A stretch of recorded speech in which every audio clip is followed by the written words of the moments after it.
موجود ہوں عبداللہ ہارون روڈ کے اوپر۔ عبداللہ ہارون روڈ کی کچھ صورتحال ایسی ہے، میں آپ کو دکھاؤں کہ گزشتہ 3 دن سے عبداللہ ہارون روڈ پہ آپ دیکھ سکتے ہیں کہ گٹر کا گندا گلیز پانی ہے جو کہ لوگوں کے کپڑے ناپاک کر رہا ہے۔ تبدیلی کے نعرے لگانے والے اور شہر میں ہفتہ صفائی کی مہم کا آغاز کرنے والوں کے لیے یہ پہلا امتحان ہے۔ یہ دیکھیں آپ کہ یہ عبداللہ ہارون روڈ کے اوپر جو کہ 3 دن سے یہ دیکھ سکتے ہیں کہ فٹ پاتھ ڈوبے میں کوئی بارش نہیں ہے۔ آج 2 اگست ہے اور آپ دیکھ سکتے ہیں کہ کس طریقے سے یہ پانی آنے جانے والوں کے لیے مشکلات کا سامنا یہ پوری گلی تالاب کا منظر پیش کر رہی ہے۔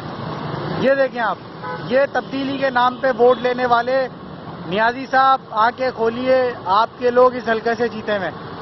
یہ دیکھیں، یہ ہے 243 کا حلقہ۔ یہ دیکھیں، یہ پانی دیکھیں کسی بارش کا نہیں ہے بلکہ سیوریج کا پانی ہے، جو کہ ویسے تو فکسڈ کے عالمگیر صاحب جگہ جگہ جو ہے وہ دھرنے دیے ہوئے ہوتے ہیں اور احتجاج کر رہے ہوتے ہیں، لیکن آپ آج یہ دیکھیں کہ اس شہر کی حالت کیا کرتی ہے۔ پورے شہر میں اس وقت سیوریج کا یہی حال ہے۔ یہ دیکھیں آپ کس طریقے سے فٹ پاتھوں پہ جو ہے وہ پانی فٹ پاتھ سے ٹکرا